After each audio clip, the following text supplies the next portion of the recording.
Selamat ketemu lagi, Shalom bagi semua saudara. Saya akan bagikan lagi firman Tuhan saat sekarang ini dari 1 Petrus pasal 3:13 sampai 1 Petrus 4 ayat 6. 1 Petrus pasal yang ketiga 13 sampai 1 Petrus pasal 4 ayat 6. Tapi sebelum itu mari kita berdoa. Berkati kami lewat firman-Mu, kasih konsentrasi, dan biarlah semuanya untuk hormat dan kemuliaan nama-Mu semata-mata. Terpujilah Kristus. Amin. Saudara kekasih Yesus Kristus, ada 3 pokok yang akan kita renungkan bersama-sama pada saat sekarang ini. Yang pertama itu mengenai nasihat Petrus.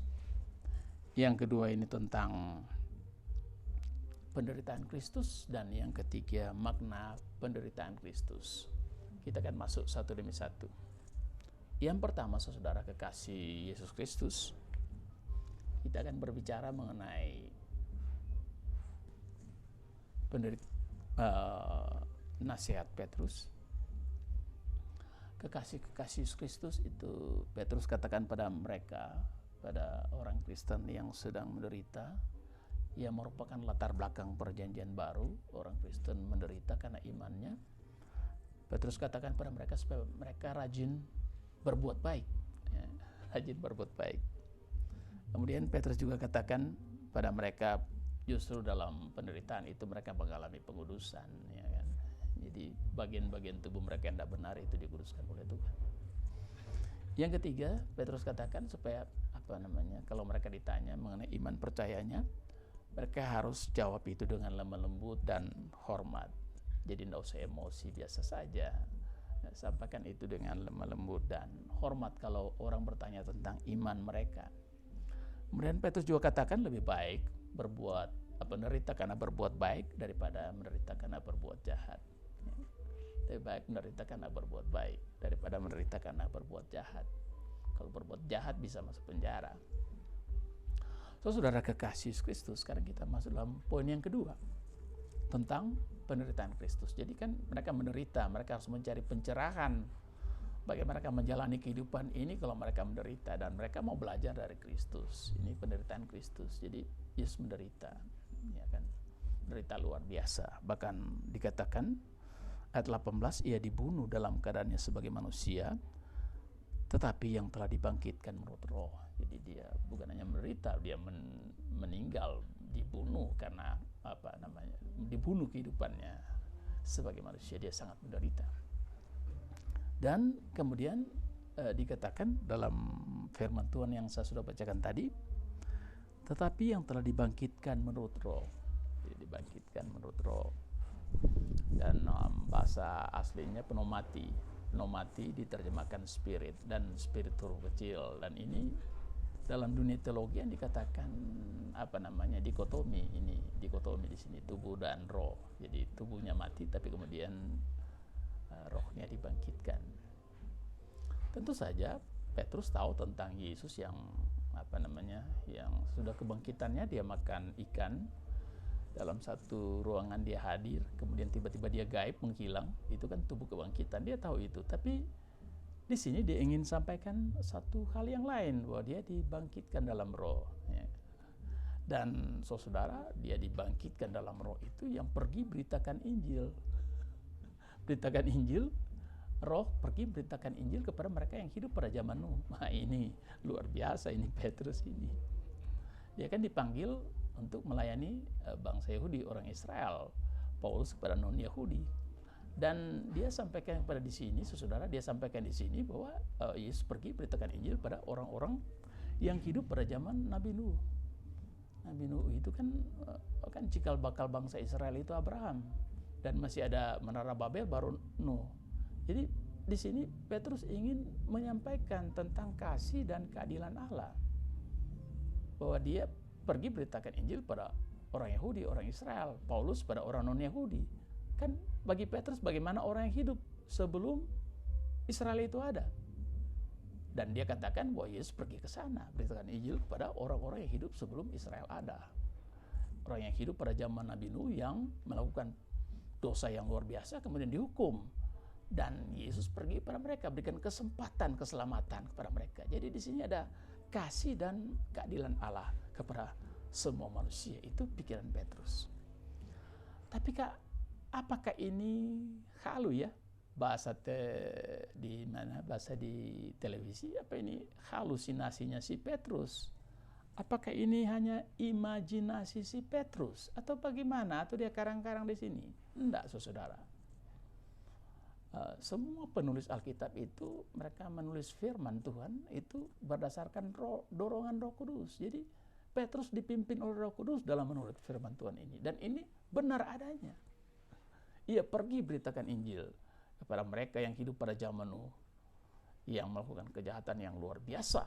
Kemudian Tuhan Yesus pergi dalam roh beritakan Injil supaya mereka juga boleh memperoleh keselamatan di dalam kehidupannya. Dan itu terjadi, saudara, sesudah Tuhan Yesus mengalami penderitaan di dalam kehidupannya. Yang kedua, saudara, dikatakan justru lewat penderitaan itu juga, ya kan? Para pembaca teks firman Tuhan ini boleh diselamatkan, ya kan? Orang-orang Kristen pada zaman Perjanjian Baru diselamatkan sesudah Yesus mengalami penderitaan. Dia membawa keselamatan bagi mereka. Kemudian sudah Yesus mengalami penderitaan, dikatakan ia duduk di sebelah kanan Allah. Setelah ia naik ke sorga, sesudah segala malaikat kuasa dan kekuatan ditaklukkan kepadanya. Luar biasa Tuhan di sini. Dia menjadi manusia, tapi kemudian mati. Kemudian dia dimuliakan, duduk di sebelah kanan Allah. Saudara, kekasih Yesus Kristus itu mengenai penderitaan Kristus. Sekarang kita akan bahas makna penderitaan Kristus. Dikatakan dalam pasal 4 ayat pertama, jadi karena Kristus telah menderita penderitaan badani, kamu pun harus juga mempersenjatai dirimu dengan pikiran yang demikian. Artinya, saudara, Yesus menderita. Oleh sebab itu, orang Kristen juga harus mau menderita, itu maksudnya. Penderitaan itu bagian hidup orang percaya. Dimanapun kita berada, kita akan mengalami hal demikian dalam kehidupan kita. Jadi kita harus mau menderita juga. Yesus menderita, kita juga harus mau menderita. Dan yang luar biasa di sini, saudara, bagian akhir. Karena barang siapa telah menderita penderitaan badani, ia telah berhenti berbuat dosa. Ia telah berhenti berbuat dosa. Kalau sudah mengalami penderitaan badani, dia telah berhenti berbuat dosa. Itu clue, petunjuk. Ya. Lewat penderitaan badani itu petunjuk. Dia telah berhenti berbuat dosa. Jadi berhenti berbuat dosa itu bukan teori. Bukan teori. Menjadi seperti Kristus itu bukan teori. Itu bisa menjadi kenyataan dalam hidup kita. Dan petunjuknya, kalau itu menjadi kenyataan dalam hidup kita apabila kita mengalami penderitaan badani. Dan apabila kita mengalami penderitaan badani, dikatakan ia telah berhenti berbuat dosa. Ya, memang orang Kristen harus sampai ke situ. Kalau tidak, orang Kristen gak masuk surga dong. Kalau hidup dalam dosa, bagaimana mau ketemu Tuhan?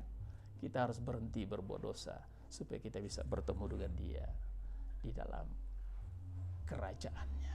Saudara kekasih Yesus Kristus. Makna yang kedua, itu orang Kristen itu sudah memahami bagaimana penderitaan Kristus dikatakan menggunakan waktu dengan sebaik-baiknya. Menggunakan waktu sebaik-baiknya untuk berbuat hal-hal yang positif. Menurut kehendak Allah. Menggunakan waktu menurut kehendak Allah, bukan menurut kehendak diri manusia itu sendiri. Kemudian juga dikatakan dalam firman Tuhan ini, saudara, bahwa orang Kristen itu berbeda dengan dunia, tidak sama dengan dunia. Ya kan?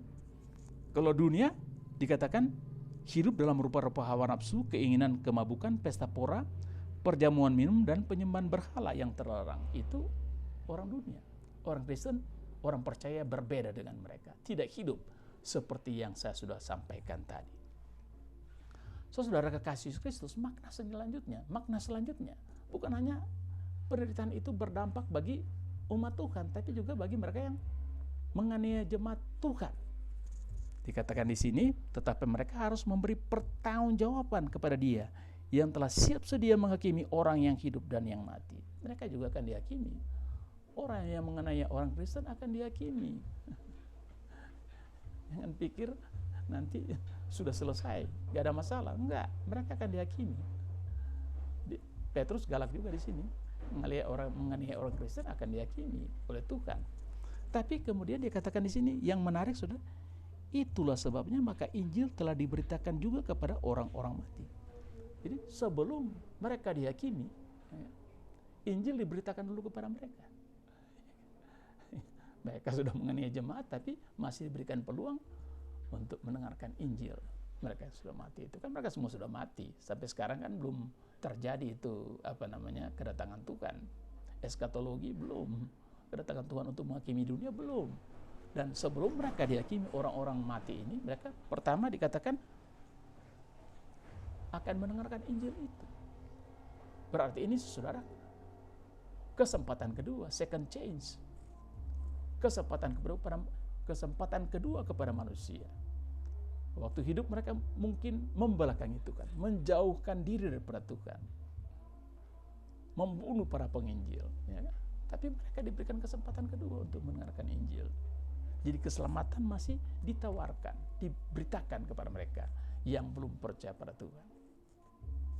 Ini kalau tadi orang-orang yang meninggal pada zaman Nuh, sekarang enggak lagi.